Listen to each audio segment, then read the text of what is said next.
किसका होगा राज तिलक, इसको लेकर अब जैसे जैसे दिन आगे चढ़ रहा है, आपको बता दें जिन 78 सीटों पर मतदान इस वक्त जारी है वहां का वोट प्रतिशत एक अच्छे संकेत करता हुआ बिहार में तीसरे दौर में 78 सीटों पर 15 जिलों की मतदान जारी है। सुबह 11 बजे तक 19.74% मतदान यानी कि करीब करीब 20% मतदान हो चुका है। तीसरे चरण में 5 घंटे का मतदान पूरा हुआ और उम्मीद यही कि जैसे वक्त आगे बढ़े उसके बाद मतदान के इस प्रतिशत में और ज्यादा इजाफा और ज्यादा तेजी देखने को मिले। वो तमाम चेहरे भी हम आपको दिखा रहे हैं जो अपनी किस्मत चुनावी मैदान में आजमा रहे हैं, लेकिन सबसे ज्यादा दिलचस्प होगा ये देखना कि जिन दिग्गजों पर जिनकी प्रतिष्ठा दांव पर लगी हुई है उनका इस बार क्या होता है। फिलहाल आपको बताते चले आज सुबह बिल्कुल चिराग पासवान, तेजस्वी यादव और साथ ही तारिक अनवर साहब सामने आए। उनकी ओर से आज के मतदान को लेकर क्या कुछ कहा गया और कैसे जीत के किए गए हैं दावे, जरा सुनिए। आप जानते हैं कि बिहार जो है अपने भविष्य को लेकर के फैसला लेने का काम करेगी और जहां तक पहले 2 चरणों की बात अगर कहें तो 2 चरण जो है लगभग एक पक्ष मतदान हुआ है। लगभग हम लोगों को 2/3 की ओर जो है बिहार अब तीसरे फेज में बढ़ रहा है। तीसरे फेज में 2/3 की ओर बढ़ रहा है। तो जो बदलाव की जो गंगा का जो बयार था, अब गंडक और कोसी का भी वही हाल है। पूरी उम्मीद वैसे ही है कि उसी तरीके से इस चरण में भी जिस तरीके से भारतीय जनता पार्टी को पिछले 2 चरण में उनको भी अच्छी बढ़त मिली और लोक जनशक्ति पार्टी जिस तरीके से हम लोग को जानकारी सामने आई और हम लोग के प्रत्याशियों का जिस तरीके से 2 चरण में प्रदर्शन रहा, पूरी उम्मीद करता हूं कि उससे बेहतर प्रदर्शन ही हम लोग का तीसरे चरण में भी होगा। देखिए, हम लोग तो यही उम्मीद कर रहे हैं। इस बार बिहार का एजेंडा बदला हुआ है। कोशिश जरूर हुई थी कि धार्मिक और ध्रुवीकरण और इस तरह से भावनात्मक नारे दिए गए, लेकिन बिहार के लोग जो बिहार की वस्तु स्थिति है उसको देख रहे हैं, समझ रहे हैं और हमको लगता है कि इस बार सबसे बड़ा मुद्दा बेरोजगारी का होगा जी और इसको लेकर खास तौर पर युवा पीढ़ी के अंदर जी एक बहुत उत्साह है। 2020 फिर से नीतीश या फिर अब की बार बदलाव की बयार बदल जाएगी वहां पर सरकार? बहुत सारे ऐसे सवाल जिनका जवाब मिलना बाकी है। वैसे आपको बताते चले प्लूरल्स पार्टी की ओर से मुख्यमंत्री पद की उम्मीदवार दावेदार पुष्पम प्रिया भी आज वोट डालने के लिए पहुंची। 2 सीटों से वो अपनी चुनावी किस्मत आजमा रही हैं। उनकी ओर से क्या कुछ कहा गया है, बातचीत की है हमारे संवाददाता कुमार अभिषेक ने, सुनिए। ये बताइए कि आपने मतदान किया, आप बहुत चर्चा में रहीं, आपने शुरुआत में ही अपने को मुख्यमंत्री कैंडिडेट घोषित किया। इन सब के पीछे इस तरीके से खुद को लॉन्च करने का ये कौन सा तरीका आपका रहा और आप कितनी अपने को इस मामले में सफल देखते हैं? तरीका वही रहा जो कि रहना चाहिए। बिहार को बदलना है, बिहार के लोगों तक पहुंचना था, पहुंचना मुश्किल था क्योंकि एक जो पूरा तंत्र बना हुआ है उसको भेदने में बहुत परेशानी होनी थी, तो इसीलिए किया। बिहार को बदलना है और बहुत ही अच्छा सब कुछ चल रहा है, बहुत अच्छा रिस्पांस आ रहा है। हर समुदाय का, हर मजहब के लोगों का सब अच्छे से रिस्पॉन्ड कर रहे हैं। लोग थक गए हैं, लोगों को अब इन लोगों से मुक्ति चाहिए और इस बार लालू जी और नीतीश जी से मुक्ति पाएंगे। लालू और नीतीश जी से मुक्ति पाएंगे, लेकिन लालू जी के बेटे तेजस्वी पासवान के, रामविलास पासवान के बेटे चिराग, ये सब हैं। आप कैसे इन लोगों को आंक रही हैं और आपको क्या लगता है आप खुद को कहां पाएंगी इस राजनीति? मैंने कभी इनको आंकने की वो जहमत नहीं उठाई है, जरूरत नहीं है। सारा डिस्कशन यहीं पे खत्म हो जाता है इनसे संबंधित कि इनको सिर्फ इस वजह से मुख्यमंत्री उम्मीदवार नहीं होना चाहिए क्योंकि ये किसी खास परिवार में पैदा हुए। कोई दिक्कत नहीं है राजनीति करने में, संघर्ष करे, पढ़ाई लिखाई पूरी करे, सीखे कि कैसे नीतियां बनाएंगे। सिर्फ बकैती करने से तो राज्य नहीं चलेगा और भाषण देने से तो राज्य नहीं चलेगा। वो तो सिर्फ उसी दिन तक जिस दिन तक चुनाव है, पर उसके बाद जो 5 साल हैं, 5 वर्ष हैं, उसमें वहां पे बैठ के आप क्या करेंगे? आपको कुछ तो आना भी चाहिए और अपनी पार्टी बनाए, सब कुछ छोड़ें, अपनी पार्टी बनाए, सब कुछ स्क्रैच से शुरू करें। परिवारवाद को खत्म करने की जरूरत है। मैं तो आपको कहूंगी कि संविधान में अब नियम बनाने की जरूरत है कि किसी भी परिवार के किसी व्यक्ति का बेटा या बेटी उस पार्टी से चुनाव नहीं लड़े। इन चीजों को करने की जरूरत है। जब पुष्पम प्रिया ये कहती हैं कि बकैती करने से काम नहीं चलेगा, तो संगीत रागी कहते हैं ये बिहारी नहीं पूर्वांचली शब्द है, वहां पर ज्यादा इस्तेमाल होता है। लेकिन उसके पहले संजय जी, मैं आपका रुख करते हुए, पुष्पम प्रिया किसका खेल बिगाड़ेंगे? मतलब ये तो बड़े दावे से कि किसी गठबंधन की सरकार नहीं बनेगी, हम प्रचंड बहुमत से, मतलब ये बड़बोलापन है या वास्तव में इस तरह की स्थिति भी है? कोई भी चुनाव लड़ता है, चाहे वो इंडिपेंडेंट लड़ रहा हो, किसी ने अपनी पार्टी बनाई हो, दावे तो करने ही होते हैं। कोई व्यक्ति ये नहीं कह सकता कि हम चुनाव हार रहे हैं। आपने पूछा ये किसका खेल बिगाड़ेंगे? खेल बिगाड़ने के लिए भी आपको कुछ वोट प्रतिशत, मत प्रतिशत की जरूरत होती है। कम से कम 1-1.5-2% वोट आए तो लगता है कि आपने कुछ कंस्टिट्यूएंसी में किसी पार्टी का खेल बिगाड़ा। मुझे लगता है इससे अभी काफी दूर खड़ी हैं वो। ये उनका चुनाव नहीं है। शायद आने वाले 2025 का जब चुनाव हो और उस समय तक अगर वो मैदान में डटी रहेंगी तब शायद इनका कुछ रोल देखने को मिले। अपने बुलेट रिपोर्टर के साथ जब मैं लोगों के बीच जाकर प्लूरल्स पार्टी के बारे में पूछती थी तो उसका उच्चारण या लोगों को नाम भी नहीं पता होता था। आशुतोष जी, तो क्या इस बात को समझने में, अगर उनको वास्तव में एक गंभीर राजनीति करनी है तो कम से कम बिहार के उस मिजाज को समझना होगा जहां कि वो है रहने वाली? देखिए, किसी पर टिप्पणी करना तो ठीक नहीं होगा, लेकिन मुझे लगता है कि जब आप बिहार जैसे राज्य में प्लूरल्स पार्टी नाम रखती तो इससे साफ लगता है कि आपको दरअसल वहां की जमीन का अंदाजा ही नहीं है। और जब आपको जमीन का अंदाजा नहीं है तो फिर आप पॉलिटिक्स क्या करेंगे, लोगों से किस तरीके से आप कनेक्ट करेंगे, एक अलग तरीके का सवाल खड़ा हो जाता है। देखिए, एक चीज जो अरविंद केजरीवाल ने बहुत गलत की है, उन्होंने लोगों को ये उम्मीदें दे दी कि अगर आप अचानक राजनीति में कूदेंगे तो आप जो है एक मुख्यमंत्री भी हो सकते हैं। बिल्कुल। लेकिन लोगों को शायद इस बात का अंदाजा नहीं है कि उस अरविंद केजरीवाल की कामयाबी के पीछे सबसे बड़ा राज था जो आंदोलन हुआ था। उस आंदोलन की वजह से पूरे देश के अंदर एक इको गूंजी थी। वो महज हवा में नहीं थी कि आप अचानक आपने पार्टी बनाई और आप सत्ता में आ गए। बहुत सारे ऐसे लोगों को जो उनसे इंस्पिरेशन लेते हैं, कम से कम आंदोलन के रास्ते से जाना पड़ेगा, लोगों से के मुद्दों को खड़ा करना पड़ेगा और ऐसे सवाल खड़े करने पड़ेंगे जो दरअसल लोगों से जुड़ते हैं। अरविंद केजरीवाल की कामयाबी के पीछे आशुतोष जैसे लोग भी रहे हैं वहां पर, उस पर संगीत रागी जी, मैं प्लूरल्स नहीं, साथ में यह भी कहते, साथ में यह भी जोड़ देते आशुतोष जी कि वो सारे आम आदमियों की जितनी आकांक्षाएं थी, जितने उम्मीदें थी, उन सबको मार दिया उन्होंने और जो मूल्य की राजनीति थी उसको खत्म किया। हम आ जाते हैं बिहार आपको पर। भागने पड़ बिहार पर। नहीं, मुझे ऐसा लगता है। हाँ। मैं संजय जी के आकलन से और आशुतोष जी के आकलन से मैं बिल्कुल सहमत हूँ इस बात पे। मुझे ऐसा लगता है कि वो थोड़ा सा आध्यात्मिक तौर पर वो आंतरिक यात्रा कर रही हैं, अंदर ही अंदर अपने में ही खोज रही हैं कि ये सारा विश्व यहीं पर। बिहार की माटी है, वहां पर उनके जो सोशल समीकरण होते हैं वो बड़े महत्वपूर्ण होते हैं। फाइनली लोग कहता है, युवा चेहरा जब लोगों के बीच जाता है, एक लड़की काले रंग की शर्ट, ब्लैक जीन्स में, ब्लैक कलर के मास्क में लोगों के बीच जाती है तो वो आकर्षित भी तो करती है वहां पर लोगों को, एक आकांक्षा को भी तो जन्म देती है बाकी। देखिए, भावना का संवेग होना एक अपनी जगह है। हाँ। वो होना चाहिए और रहना चाहिए, ऐसी ऊर्जा होनी ही चाहिए राजनीति में। लेकिन ऊर्जा के साथ साथ आपको वो कल छल भी, अरविंद केजरीवाल जैसा कल छल और आशुतोष जैसे समीकरण भी वहां पर चाहिए। ऐसे लोग भी चाहिए जो आपको दक्ष और निपुण बनाते हो आपकी चीजों को आगे ले जाने में। तो पुष्पम प्रिया के पास अभी ये सब वो उनके पास नहीं है। लेकिन इतनी जल्दी अगर वो चाहेंगे कि उन्हें सक्सेस मिल जाए तो मुझे लगता है कि ये सोच सही नहीं है। सफर लंबा है, अभी काफी उन्हें कुछ करना पड़ेगा, बहुत ज्यादा मेहनत करनी पड़ेगी। अभी हमारे एक्सपर्ट की यही बातें पुष्पम प्रिया की प्लूरल्स पार्टी को लेकर, चूंकि बहुत ज्यादा सुर्खियां उन्होंने न सिर्फ अखबारों में बल्कि टीवी चैनलों में भी बटोरी है, लेकिन चुनावी जीत उनकी क्या होती है या फिर नहीं, कितना वोट प्रतिशत उन्हें मिलता है, इस पर हमारी नजर बनी रहेगी। एग्जिट पोल जो आप शाम 5 बजे से देखेंगे उसमें भी इस बारे में हम आपको दिलचस्प आंकड़ा देंगे। लेकिन उसके पहले ग्राउंड जीरो से हमारे तमाम संवाददाता इस वक्त जुड़ चुके हैं। दो दरभंगा से और सहरसा की तस्वीरें आप तक पहुंच भी रही हैं। सहरसा से रोहित सिंह मौजूद हैं, दरभंगा से कुमार अभिषेक। रोहित, पीछे की तस्वीरें दिखाइए, कुछ तेजी आई क्या सुबह के मुकाबले इस समय?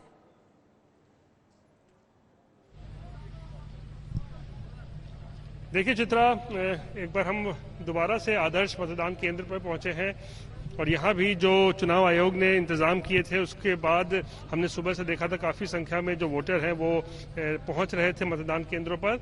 लेकिन अब क्योंकि तकरीबन 12 बजने का वक्त है, दोपहर का वक्त है, इसीलिए थोड़ी सी जो सुस्ती देखने को मिल रही है। आप यहाँ देखिए, इस बूथ संख्या 153 पर 3-4 जो लोग हैं वो आ रहे हैं, इक्का दुक्का लोग ही इस तरीके से आ रहे हैं।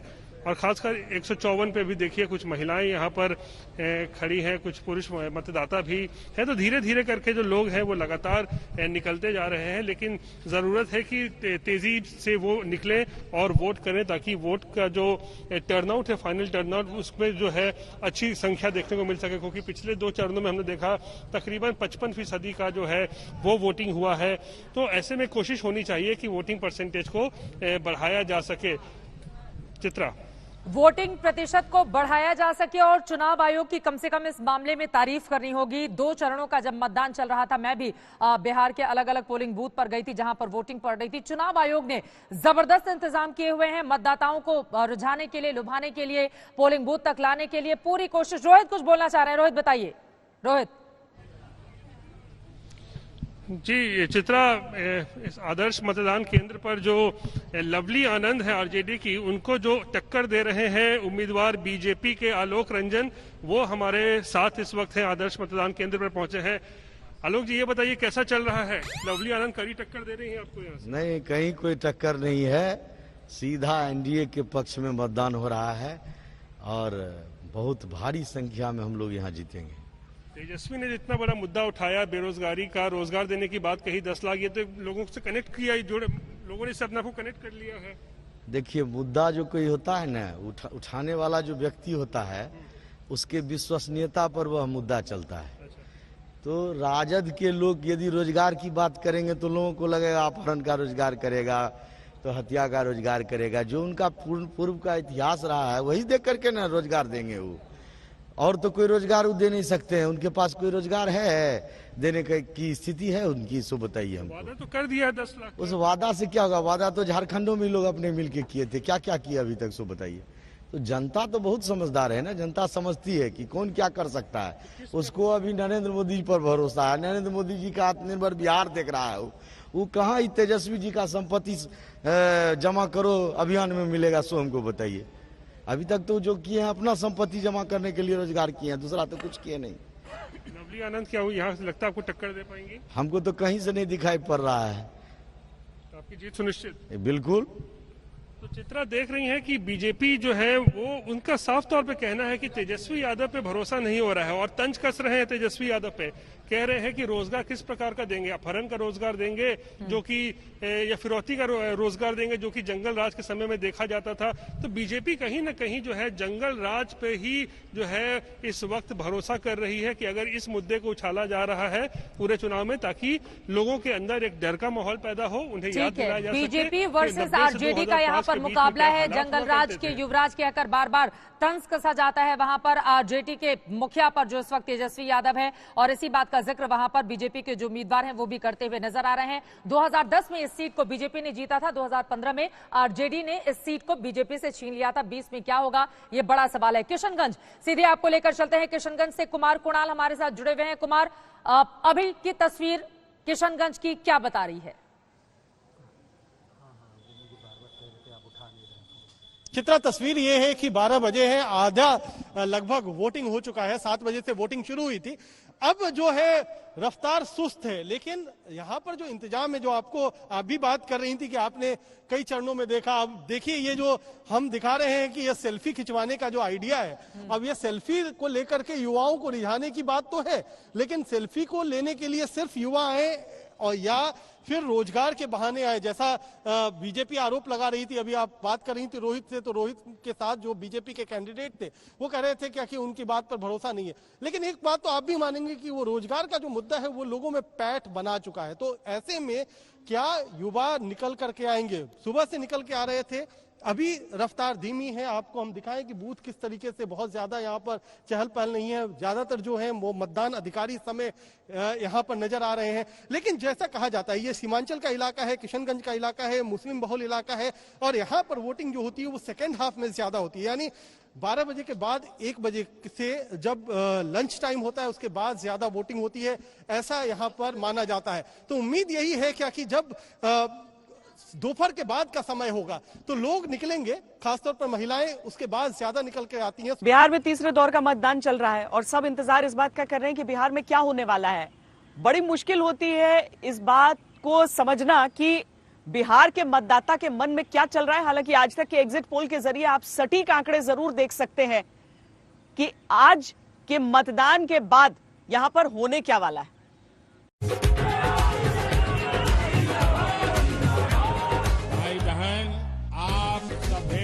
परिणाम इन्हें सत्ता से बेदखल कर दिया, नीतीश जी को मौका दिया तो ये बौखला गए। सड़क है उसमें बाईपास बनवाएंगे। 10 लाख रोजगार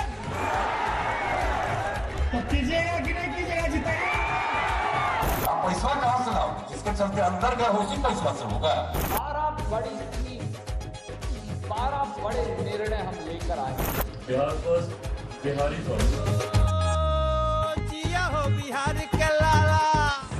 बिहार की जनता ने नेताओं के वादे सुन लिए। काम के मुद्दे पे लड़ेंगे। बिहार की जनता ने नेताओं के जीत के इरादे सुन लिए।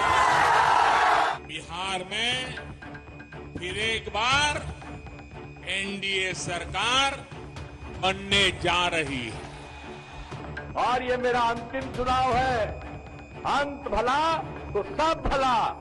बिहार की आधी से ज्यादा जनता ने आधे से ज्यादा उम्मीदवारों की किस्मत को ईवीएम में कैद भी कर दिया। अब सवाल ये है कि अब की बार किसका होगा बिहार, कौन बनाएगा सरकार। कोरोना की बंदिशों के बीच भी इतनी भारी संख्या में आना, ये आपका जोश, ये आपका उत्साह, ये साफ साफ बता रहा है कि 10 नवंबर को नतीजे क्या होने वाले हैं। प्रधानमंत्री नरेंद्र मोदी बीजेपी की ओर से वो तुरुप का इक्का हैं जो चुनाव की दशा दिशा बदल देने का मादा रखते हैं। उन्होंने बिहार में एनडीए की ओर से ताबड़तोड़ रैलियां की। हर रैली में उन्होंने नीतीश के सुशासन के साथ साथ लालू राज के जंगल राज को बार बार लगातार कहा। मकसद साफ था कि अब की बार एनडीए फिर दोहराए सरकार। अकेले पीएम नहीं, बीजेपी अध्यक्ष जेपी नड्डा के निशाने पर भी लालू का जंगल राज और तेजस्वी यादव ही रहे। बीजेपी और जनता दल यूनाइटेड मिलकर 2/3 की सरकार बनाएगी और नीतीश कुमार जी हमारे नेता होंगे। अगर हमारी सीट ज्यादा भी आती है तब भी नीतीश कुमार हमारे नेता होंगे। नीतीश कुमार ने बिहार को पूरे 15 साल तक संभाला है। 15 साल तक वो सत्ता के सिंहासन पर बैठे रहे, लिहाजा शुरुआती दौर में वो विकास की बातें ही कर रहे थे।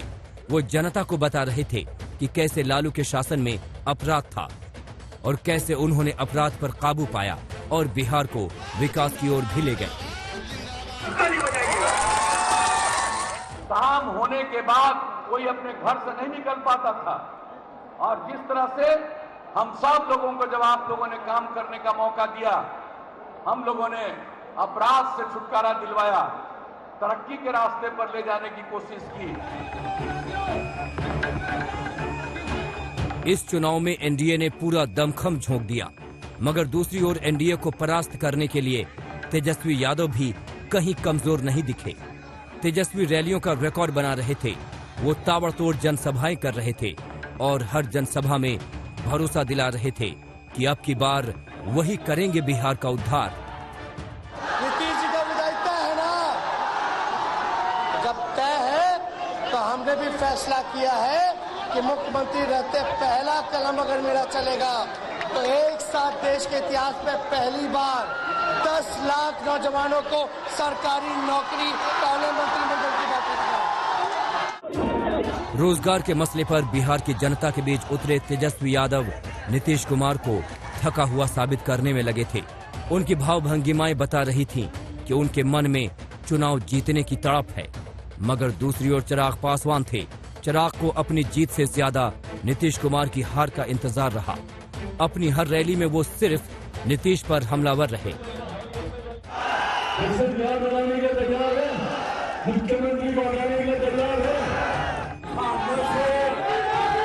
सबके अपने अपने दावे हैं, कोई नहीं कह रहा है कि वो हार रहे हैं। पीएम, केंद्रीय मंत्री, बीजेपी के नेता, खुद नीतीश कुमार अब सब दावा कर रहे हैं कि एनडीए बिहार में दोबारा सरकार बनाने जा रही है। दूसरी ओर नीतीश कुमार और कांग्रेस के नेता भी ऐसा ही दावा कर रहे हैं। वो कह रहे हैं कि बिहार की जनता नीतीश से त्रस्त है और अब वो बदलाव चाहती है, मगर ये दावे नेताओं के हैं। बिहार की जनता क्या चाहती है, ये 10 नवंबर को मालूम चलेगा। आज तक ब्यूरो। आज के मतदान को लेकर राजनेताओं के अपने अपने दावे हैं, अपने अपने वादे, जिनके जरिए वो चुनावी मैदान में गए। कई प्रतिक्रियाएं निकलकर सामने आई हैं, सुनिए। चरण का मतदान होना है और मतदान भी हो रहा है। तेजस्वी यादव से उम्मीदें हैं आपको? तेजस्वी यादव से ही उम्मीदें हैं। जिस तरह का माहौल मैं बिहार में देख रहा हूँ, 20 साल में इस प्रकार का एक तूफान, खास करके युवाओं में एक बदलाव की उम्मीद, परिवर्तन की आस मैं देख रहा हूँ। और बार बार कैंपेन में जंगल राज, जंगल राज, जंगल राज, ऐसे बहुत से देश में ऐसे विभाग है, वहाँ जंगल राज चल रहा है। जो प्रथम 2 चरण का उभार था, लोगों ने जाति धर्म के दायरे को त्याग करके नौकरी, दवाई, सिंचाई, पढ़ाई, समान काम समान वेतन, संविदा को खत्म करना जैसे बहुत ही मौलिक मुद्दों पर मतदान किया है और जातिगत दायरे टूटे हैं, धार्मिक मुद्दे छूट गए हैं। ये एक बहुत बेहतर खुशहाली का संदेश है बिहार के लिए, और जो अभी पौने 2 घंटे की खबर है कि लोग बढ़ चढ़ करके हिस्सा ले रहे हैं। बिहार में जनता दल यूनाइटेड को और एनडीए को लोगों ने पसंद किया है, और इस बार भी जिस तरह से उन इलाकों में मुख्यमंत्री जी की सभाओं में लोग आए हैं और विकास को लेकर के जो एक स्पष्ट मॉडल मुख्यमंत्री जी के नेतृत्व में बिहार ने रखा है, इसके लिए वहां जनादेश एनडीए को मिलेगा और हम एक प्रभावी जनादेश की उम्मीद कर रहे हैं, जिससे एक मजबूत सरकार हम बना सके। लवली जी, किस तरीके का मतदान चल रहा है अभी? किस तरीके का चल रहा है? अभी तो देखिए शुरू हुआ है, लेकिन काफी जगह ये हमें शिकायत आ रहा है, जैसे 212 में 7 बजे से ईवीएम खराब है, महिलाएं लौट रही हैं, लोग परेशान हैं। उसी तरह से 206 में, 235 में, 159, मतलब कि दर्जनों अभी तक ईवीएम खराब है। 84 है, 23 है, 203 है, 212 है, 306 है, तो लगभग दर्जनों पे अभी तक हमको शिकायत मिली है कि ईवीएम खराब है और घंटों से लोग परेशान हैं, महिलाएं लौट रही हैं। तो इस तरह से अगर लेट से ये लोग शुरू कराएंगे तो हम कहीं लेट तक वो करने देने के लिए, और अब खबर किया जा रहा है, अभी तक आया नहीं है। किस तरीके का मतदान आप देख रही है? महागठबंधन के फेवर में जा रहा है क्या अभी तक? बिल्कुल महागठबंधन की जीत है, महागठबंधन के फेवर में जा रहा है, और तभी जाकर के इतना परेशान लोगों को किया जा रहा है। इसीलिए किसके तरफ से परेशान किया जा रहा है? क्या अभी तो प्रशासन के द्वारा हम कहे हैं, तो अभी तक आया नहीं है। खास करके हम लोगों का जहाँ बूथ है, जहाँ हमारा बूथ का है वहीं ईवीएम क्यों खराब है, बाकी जगह क्यों नहीं है खराब? बड़ी खबर आपको दे दें, 11 बजे तक तकरीबन 20% वोटिंग हो चुकी है। उम्मीद की जा रही है कि जैसे जैसे समय और ज्यादा गुजरेगा, उसके बाद वोटर्स अपने घरों से बाहर निकलेंगे, पुलिस स्टेशन तक पहुंचेंगे और फिर अपने मताधिकार का प्रयोग करेंगे, क्योंकि लोकतंत्र की यही सबसे बड़ी ताकत। और आज तो वोटर्स का दिन है।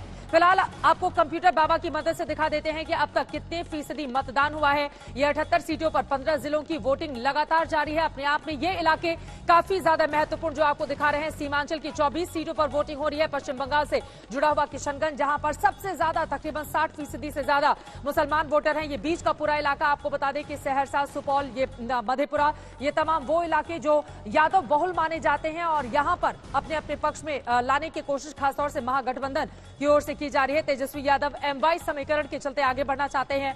मिथिलांचल का पूरा इलाका, ब्राह्मण बहुल वो इलाका जहां पर बीजेपी की पैठ रही है, वहां की 13 महत्वपूर्ण सीटें जिसको अपने पक्ष में लाने की कोशिश और कवायद। और ये पूरा का पूरा इलाका पूर्वी और पश्चिमी चंपारण का है। आपको बता दें, बुलेट रिपोर्टर भी वहां तक पहुंची हुई थी और नेपाल जाकर भी हमने तस्वीरें आपको दिखाई थी। थोड़ा सा 5 मिनट के वॉकिंग डिस्टेंस पे वहां पर वाल्मीकि आश्रम है, जहां पर महर्षि वाल्मीकि ने, बताया जाता है, ऐसी मान्यता है कि रामायण की रचना की थी। अब आ जाते हैं कितने पड़े वोट, ये जानना सबसे ज्यादा जरूरी है। 243 कुल विधानसभा की सीटें हैं। तीसरे चरण के लिए 78 सीटों पर वोटिंग सुबह 7 बजे से लगातार जारी है और यहां पर 2005 से लेकर हम आपको आंकड़े दिखा रहे हैं, वोट प्रतिशत अब तक क्या रहा है। और अभी तक 20% मतदान हो चुका है। 2015 में 61% यहां पर वोटिंग हुई थी। सिर्फ ये जो वोट प्रतिशत है, हम आपको बताने की ये कोशिश कर रहे हैं। तीसरे चरण में आज जहां पर वोटिंग हो रही है, वहां पर पहले का मतदान फीसदी क्या था? 2015 में शानदार रिकॉर्ड 61%, उसके पहले 2010 में 57%, 2005 में 47%। और यकीनन ये तस्वीर अपने आप में क्या 61% के रिकॉर्ड को, ये 20% मतदान जैसे जैसे समय आगे बढ़ेगा उसके बाद क्रॉस कर जाएगा, तोड़ देगा, उम्मीद कम से कम इस बात की हम कर सकते हैं। आगे बढ़ते हुए अब जरा जो महत्वपूर्ण उम्मीदवार हैं उनकी हम बात कर लेते हैं। वो कौन कौन से बड़े चेहरे जिन पर इस वक्त दांव पर जिनकी सीट लगी हुई है, और वो बड़े चेहरे आपके सामने हम रखने की कोशिश करेंगे। कंप्यूटर बाबा को एक बार फिर से खोलते हैं और उसके बाद जो गुड लक सीट है वो हम आपको दिखाएंगे, लेकिन उसके पहले जो महत्वपूर्ण चेहरे हैं जिनमें से पप्पू यादव मधेपुरा से चुनावी मैदान में चुनाव लड़ रहे हैं, अपनी सीट आजमा रहे हैं। महारथी यहां पर नजर नहीं आ रहे हैं, हम चलिए हम उनके जो महारथी हैं आ गए। ये देखिए महारथी, थोड़ा इंतजार करना पड़ेगा और जाहिर तौर पर बड़े चेहरे होते हैं तो थोड़ा इंतजार करना होता है उनका। बिल्कुल उसी तरह से कंप्यूटर बाबा भी लेकर आए हैं। महारथियों में सबसे पहले अगर हम बात करें पप्पू यादव की, बाढ़ के दौरान हम सब ने देखा था पप्पू यादव ने किस तरह लोगों के बीच जाकर उनकी मदद की थी, लेकिन चुनावी मैदान में पप्पू यादव को सिर माथे पर क्या जनता बिठाएगी ये महत्वपूर्ण है। 2015 में आरजेडी ने इस सीट को जीती थी, 2010 में भी आरजेडी ने ही इस सीट पर मधेपुरा में जीत हासिल की थी, लेकिन इस बार पप्पू यादव खुद चुनावी मैदान में है। मुख्यमंत्री पद के दावेदार के तौर पर भी अपने चेहरे को उन्होंने अपने गठबंधन के जरिए सामने रखा है। मुख्य मुकाबला देख लीजिए पप्पू यादव का किन किन चेहरों से है। पप्पू यादव जेपीएल प्रमुख हैं, चंद्रशेखर आरजेडी के जो वर्तमान विधायक हैं उनसे उनका मुख्य मुकाबला देखा जा रहा है। निखिल मंडल जेडीयू से चुनावी मैदान में हैं। इसके बाद अगर हम बात करें दूसरे तमाम बड़े चेहरों की तो इसमें आ जाते हैं मुकेश सहनी। देखिए मुकेश सहनी अपने आप में एक बड़ा चेहरा, वीआईपी प्रमुख, 2 साल पहले ही जिन्होंने अपनी पार्टी वीआईपी बनाई वो एनडीए के साथ चुनावी मैदान में है। और दिलचस्प यह है कि प्रधानमंत्री नरेंद्र मोदी की जिन जिन जगहों पर रैली हुई थी वहां पर पीछे जो बड़े बड़े होर्डिंग्स लगे हुए थे उसमें मुकेश सहनी के चेहरे को भी प्रमुखता से तरजीह और जगह दी गई थी।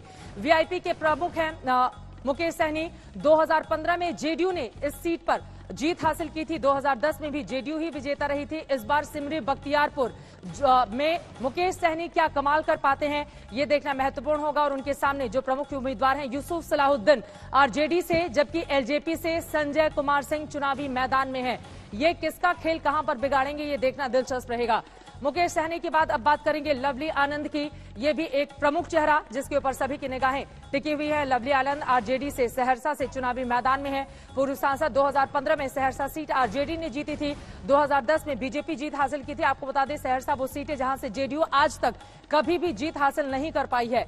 और देखना महत्वपूर्ण होगा कि सहरसा क्या एक बार फिर से आरजेडी अपने नाम करती है या 2010 वाला प्रदर्शन दोहराते हुए यहां पर भारतीय जनता पार्टी जीत हासिल कर लेती है। ये अपने आप में महत्वपूर्ण। तो ये तमाम चेहरे फिलहाल ये पूरे के पूरे चेहरे हम आपको दिखा रहे हैं। ये चेहरे बीते 3 लगातार जो चुनाव हुए हैं उनमें ये प्रमुख चेहरे, लेकिन सबसे ज्यादा निगाह पप्पू यादव और मुकेश सहनी, लवली आनंद इन्हीं के ऊपर टिकी हुई हैं। अब आगे बढ़ते हुए जरा हम शहरी और अर्धशहरी क्षेत्र की बात कर लें तो वहां की तस्वीर कुछ इस तरह की बनती है एनडीए की। इसके बारे में हम आएंगे, लेकिन चूंकि मेहमान हमारे साथ जुड़े हुए हैं जल्दी से एक बार उन लोगों की टिप्पणी मैं ले लेती हूं। अभी तक का ये जो वोट प्रतिशत है वो क्या बताता है और ये 15 तस्वीरें भी सामने है। आशुतोष जी, मैं चाहूंगी इस पर आपकी टिप्पणी।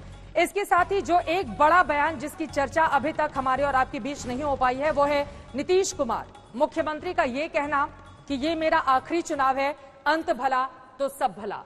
किसका भला आज होता हुआ दिख रहा है? मुझे लगता है कि नीतीश कुमार ने इमोशनल अत्याचार किया है बिहार के लोगों को। अन्यथा चुनाव के आखिरी मौके पर जब कोई नेता ये कहने लगता है कि मेरा आखिरी चुनाव, आपको याद होगा जब पंजाब को चुनाव हो रहा तो प्रकाश सिंह बादल की तरफ से भी इसी तरीके की बात होती। तो इसका सबसे पहला प्रमाण ये होता है कि आप दरअसल चुनाव आसानी से जीत नहीं रहे और आपको दिक्कत नजर आ रही है और आप परेशान हैं, आप कहीं ना कहीं अंदर से बहुत ही उद्विग्न हैं।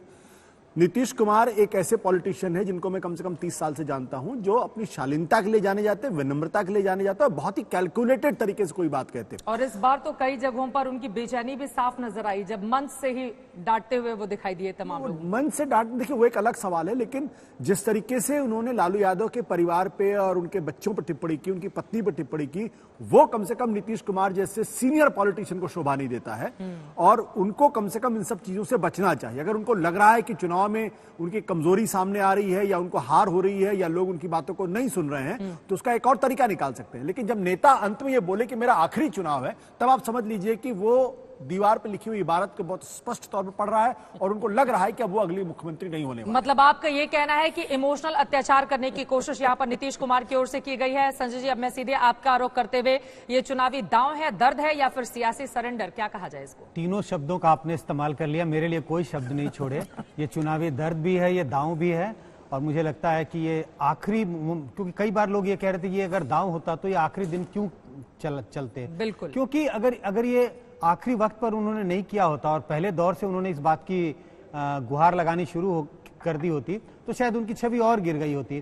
तो मुझे लगता है दर्द इसमें बहुत भरा हुआ था, क्योंकि उन्हें लगता था कि उन्होंने बिहार के लिए ऐसा कुछ नहीं है कि कुछ भी काम नहीं किया, जरूर अपने हिसाब से कुछ चीजों पे तो काफी कुछ काम लेकिन हुआ। अगर उनके 3 कार्यकाल को संजय जी देखा जाए तो 2005 से 2010 की जितनी तारीफ होती है, मतलब सबसे ज्यादा काम उन्होंने उसी 5 साल में किया। उसके बाद थोड़ा कम हुआ 10 से 15 और 15 के बाद से तो ये डावाडोल अपनी कुर्सी बचाने में ही रह गए। इस तरह के आरोप उनके ऊपर लगते हैं। नहीं, बिल्कुल 2005 से 2010 का कार्यकाल और 2015 से 20 का कार्यकाल अगर दोनों की तुलना करें तो सचमुच काफी फर्क दिखाई पड़ेगा। 2005 से 10 के बीच में उन्होंने बहुत मूलभूत परिवर्तन किए, सड़क, बिजली, लॉ एंड ऑर्डर, और जिसका वास्ता हर व्यक्ति से है, चाहे वो किसी जाति का हो, किसी धर्म का हो, शहर का हो, ग्रामीण इलाके में हो। लेकिन अगर 2015 से और 20 के बीच की बात करें तो उसमें काफी अड़चने रहीं। पटना में बाढ़ आया, जिस समय उनकी एक तरह से उन्होंने उसको अच्छे से हैंडल नहीं किया। कोरोना के समय में जो तमाम तरह के आरोप लगाए गए, आरोप मतलब मैं ये नहीं कह रहा हूं कि आरोप गलत थे, जिस तरह से मिस हैंडलिंग हुई और जो गरीब मजदूर वापस आ रहे थे उनके बारे में जिस तरह के स्टेटमेंट या बिल्कुल सहानुभूति भी नहीं दिखाई गई, इन सब चीजों का असर दिखाई पड़ा जो कुछ हमें कैंपेन में देखने को मिला। जब पटना में बाढ़ आई हुई थी, राजेंद्र नगर जो पटना का सबसे पॉश इलाका माना जाता है, मैं वहीं पर मौजूद थी और पानी ने किस कदर लोगों को परेशान किया था और कई दिनों तक पानी वहां पर भरा हुआ था, हटाने का काम शुरू नहीं किया गया था। तो ये तमाम वो मुद्दे हैं। शहरी क्षेत्रों में हमने देखा कि वोटर जो घरों से बाहर नहीं निकले, एक तरह की नाराजगी भी, या फिर क्या बदलेगा बिहार में, ये भी एक मानसिकता रही। लेकिन संगीत रागी जी, ये मतलब इस दर्द को आखिरी दौर में ही दिखाने की जरूरत क्यों मान पड़ी जब सुशासन के नाम पर नीतीश कुमार आगे बढ़ रहे थे बीते 15 सालों को? देखिए, मैं 2 टिप्पणी करना चाहूंगा। मैं पहली टिप्पणी तो ये कि उन्होंने ठीक कहा 2010 तक की स्थिति अलग थी। हाँ। और संगति का बहुत बड़ा असर पड़ता है। 2015 में वो किसकी संगति में गए? आरजेडी में गए, और आरजेडी के साथ जाने के बाद उनमें डिटोरिएशन थोड़ा जरूर हुआ।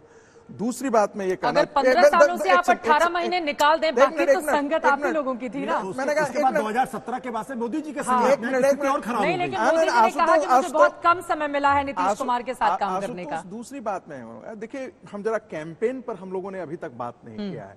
देखिए, यदि आरजेडी का जो कैंपेन है वो लगभग सपाट कैंपेन रहा है, और यदि भारतीय जनता पार्टी और नीतीश कुमार का यदि हम कैंपेन का आकलन करें तो आपने देखा होगा कि हर तीनों फेज में उन्होंने अपनी रणनीति बदली है, मुद्दे बदले हैं। ऐसा नहीं है कि किसी मुद्दे को छोड़ दिया गया है। विकास और जंगल राज ये हमेशा एक कॉमन डिनोमिनेटर रहा है, हर कैंपेन में उन्होंने ये जिक्र किया है। लेकिन जब आप सीमांचल आते हैं तो वहां उनको पता है कि किशनगंज, अररिया और यहाँ पर क्या किस प्रकार से पोलराइजेशन होगा या किस प्रकार से लोग मतदाता मतदान करते हैं। तो इमोशनल बातें कहो ताकि मतदाता हमारे पक्ष में आ जाए। सिर्फ देखिए, चुनाव आप जाते हैं तो आप कोई पूजा पाठ करने के लिए जाते नहीं है। चुनाव में यदि आप जा रहे हैं तो आप जीतने के लिए ही जाते हैं। लेकिन ये एनडीए में भी कंफ्यूजन की स्थिति, एक सवाल इसका भी जवाब आप जल्दी से दे दीजिए। देखिए, एक तरफ जहां घुसपैठियों के मुद्दे पर योगी आदित्यनाथ वहीं पर जनसभा कहते हैं तो कहते हैं कि चुन चुन को सबको बाहर कर दिया जाएगा। नीतीश कुमार उसके बाद जब रैली करते हैं तो कहते हैं कि 12 करोड़ बिहारी सब हमारे हैं, किसी को बाहर नहीं किया जाएगा। तो ये जो कंफ्यूजन की स्थिति है ये क्या बताती है? एनडीए भी तो मुद्दे पर कंफ्यूज है ना कि किस पर कहां किसको क्या बोलना है। देखिए, भारतीय जनता पार्टी का और शुरू से यह स्टैंड रहा है कि जो भी बांग्लादेशी घुसपैठिए हैं, जो जिन्होंने आसाम, बिहार, बंगाल, यहाँ तक कि उत्तर प्रदेश के जो डेमोग्राफिक, रिलीजियस डेमोग्राफी को जिन्होंने चेंज किया है और वो इलीगल तरीके से आकर के घुस करके रह गए हैं, वो एक ढंग से भारत के अंदर एक बांग्लादेशी पॉकेट्स खड़ा हो गए हैं कई, उनको बाहर भगाना है। इस मुद्दे पर बीजेपी आज भी कंप्रोमाइज करने के लिए तैयार नहीं है, वो कल भी कंप्रोमाइज करने के लिए तैयार नहीं है। हमको ये मान करके चलना चाहिए कि बीजेपी का एजेंडा अलग है और नीतीश के एजेंडे अलग हैं। आरजेडी, इसी वजह से नीतीश कुमार का चेहरा गायब कर दिया आप लोगों ने सारे होर्डिंग से। वे स्वतंत्र हैं, जैसे नीतीश जी की पार्टी जो है वो अपने एजेंडे को लेकर के चलने के लिए स्वतंत्र है, वैसे ही भारतीय जनता पार्टी का भी एक कोर मुद्दा है और भारतीय जनता पार्टी इस कोर मुद्दे से पीछे नहीं हट सकती है। ठीक है, बिल्कुल ये महत्वपूर्ण बात है। आशुतोष जी से मैं इस पर टिप्पणी लूंगी, लेकिन उसके पहले संजय राउत। देखिए, चुनाव बिहार में हो रहे हैं लेकिन संजय राउत बड़े खुश हैं और तेजस्वी यादव की तारीफ कर रहे हैं, जरा सुनिए। चरण का मतदान होना है और मतदान भी हो रहा है, तेजस्वी यादव से उम्मीदें हैं आपको? तेजस्वी यादव से ही उम्मीदें हैं। जिस तरह का माहौल मैं बिहार में देख रहा हूँ, 20 साल में इस प्रकार का एक तूफान खास करके युवाओं में एक बदलाव की उम्मीद, परिवर्तन की आस मैं देख रहा हूँ। और बार बार कैंपेन में जंगल राज, जंगल राज, जंगल राज, ऐसे बहुत से देश में ऐसे विभाग है, वहाँ जंगल राज चल रहा है। दो युवा जिन्होंने नीतीश कुमार का खेल खराब करने की पूरी कोशिश इस पूरे चुनाव के दरमियान में की और आज फिर जब तीसरे चरण के लिए वोटिंग लगातार जारी है, वो दोनों निकलकर सामने आए। एक तरफ जहां ज्यादा से ज्यादा भारी तादाद में मतदान की अपील की गई, तो कैसे किए गए अपने अपने जीत के दावे, तेजस्वी यादव और चिराग पासवान को सुनिए। हाँ, देखिए, मैं सब लोगों से अपील करूंगा कि मत का प्रयोग करें, सब लोग घर से निकलें और वोटिंग करें, लोकतंत्र के इस पर्व में भागीदार बने। और आप जानते हैं कि बिहार जो है अपने भविष्य को लेकर के फैसला लेने का काम करेगी।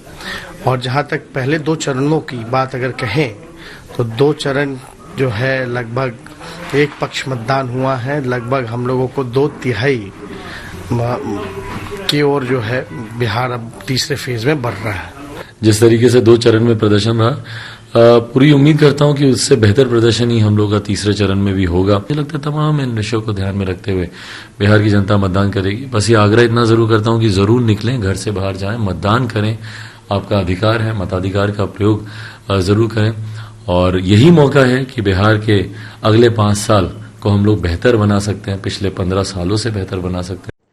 आज के मतदान को लेकर राजनेताओं के अपने अपने दावे हैं, अपने अपने वादे, जिनके जरिए वो चुनावी मैदान में गए। कई प्रतिक्रियाएं निकलकर सामने आई हैं, सुनिए। सर, जिस तरीके से हमने वोटिंग देखी है पहले 2 फेज में, कम वोटिंग हुई। इस बार उम्मीद की जा रही है कि वोटिंग ज्यादा होगी। डेवलपमेंट और जॉब्स का मुद्दा आप लोगों ने उठाया है, लेकिन लोग सवाल कर रहे हैं कि क्या बिहार जात पात से ऊपर उठ के वोट देगा? देखिए, हम लोग तो यही उम्मीद कर रहे हैं। इस बार बिहार का एजेंडा बदला हुआ है। कोशिश जरूर हुई थी कि धार्मिक और ध्रुवीकरण और इस तरह से भावनात्मक नारे दिए गए, लेकिन बिहार के लोग जो बिहार की वस्तु स्थिति है उसको देख रहे हैं, समझ रहे हैं। और हमको लगता है कि इस बार सबसे बड़ा मुद्दा बेरोजगारी का होगा जी, और इसको लेकर खास तौर पर युवा पीढ़ी के अंदर जी एक बहुत उत्साह है। इस क्षेत्र के लोग प्रधानमंत्री जी नीतीश कुमार जी और हमारे जो विधायक हैं उनके कार्यों के प्रति जो सबको काफ़ी लाभ मिला है। मोतिहारी शहर का काफ़ी विकास हुआ है और इसका परिणाम यह है कि बड़ी संख्या में लोग आज प्रमोद जी को वोट दे रहे हैं, बीजेपी को वोट दे रहे हैं। बिहार में बदलाव होगा सर या निश्चित रूप से अब एनडीए की सरकार बनेगी। उसमें एनडीए की सरकार बनने में कहीं कुछ संदेह नहीं है और 2/3 बहुमत से ज़्यादा विधायक हमारे जीत कर आएंगे और नीतीश जी फिर मुख्यमंत्री बनेंगे। और जान लीजिए, आज चुनाव का आखिरी दिन है, अब परसों चुनाव है और ये मेरा अंतिम चुनाव है। अंत भला तो सब भला। अब आप बताइए, वोट दीजिएगा ना इनको? हाथ उठा के बताइए। बहुत बहुत धन्यवाद। हम इनको जीत का माला समर्पित कर दें, जीत का माला समर्पित करें। हम जो बात पहले से कहते रहे हैं कि नीतीश कुमार जी थक चुके हैं, उनसे बिहार संभल नहीं रहा, वो जमीनी हकीकत को पहचान नहीं पाए। और जब आखिरी दिन चुनाव के आखिरी सभा में उन्होंने खुद ही घोषणा कर दी कि अब वो राजनीति से संन्यास ले रहे हैं, तो उन्होंने जो जमीनी हकीकत है, अब हो सकता है कि उनको एहसास हुआ होगा और उन्होंने आज घोषणा कर दी राजनीति से संन्यास लेने की। झूठा वादा करना होता तो हम करोड़ नौकरियों देने का वादा करते हैं, लेकिन हमने 10 लाख इसलिए कहा है क्योंकि 4.5 लाख नौकरियां रिक्त पड़ी हैं, ऑलरेडी बजट में प्रोवाइडेड है। मान लो एक मणिपुर एक छोटा सा राज्य है, वहाँ 1 लाख आबादी पे 1000 से ज्यादा पुलिसकर्मी हैं, लेकिन बिहार में 1 लाख आबादी पे 77 है, 77 है केवल। तो वो खाली पदों को तो भरना ही है। और यूनिवर्सिटी चले जाओ, प्रोफेसर की कमी है, हॉस्पिटल चले जाइए, डॉक्टर्स की कमी है, नर्स की कमी है, जितने लैबोरेटरी में काम करते हैं उन सब स्टाफ्स की कमी है, सिपाही की कमी है, दरोगा की कमी है, जूनियर इंजीनियर का जो पद है लगभग 60% खाली है। तो इन सारे अलग अलग क्षेत्रों में अगर आप जाओगे तो आप 4.5 लाख तो ऑलरेडी जो है वो खाली है। जो 5.5 लाख जो नौकरियां जो हम बता रहे हैं वो सभी राष्ट्र औसत के मुकाबले सभी मानकों को मिलाते हुए मिला के करना है। 10 लाख फालतू बात है ये। आप 10 लाख का पोस्ट है, 10 लाख का पोस्ट है, कहां से पोस्ट क्रिएट करिएगा? पहला कैबिनेट का पहला साइन नहीं, क्या करिएगा? है अधिकार, कर दीजिएगा। इससे बढ़कर के गलत बात लोग बोल रहे हैं, जो लीगल बात है ही नहीं, एकदम उसका कोई मतलब नहीं है। ये ऐसे ही लोगों को गुमराह करने के लिए कहा जा रहा है। सरकारी नौकरी, आप बताइए, हम लोग सरकारी सेवा खाली रहने दे रहे हैं? इतना एक्सपेंशन कर रहे हैं। बजट क्या था इन लोगों का बताइए तो? 24,000 करोड़ से भी कम बजट था, 2,11,000 करोड़ बजट है। लोगों का तनख्वाह नहीं मिलता था, सबका तनख्वाह मिलता है। ये योजना के मद में पैसा जो थोड़ा बहुत था वो भी खर्च कर पाते थे। आज बताइए कितना बड़ा काम हो रहा। तो ये जो बात बोल रहे हैं ये बिल्कुल गलत बात है।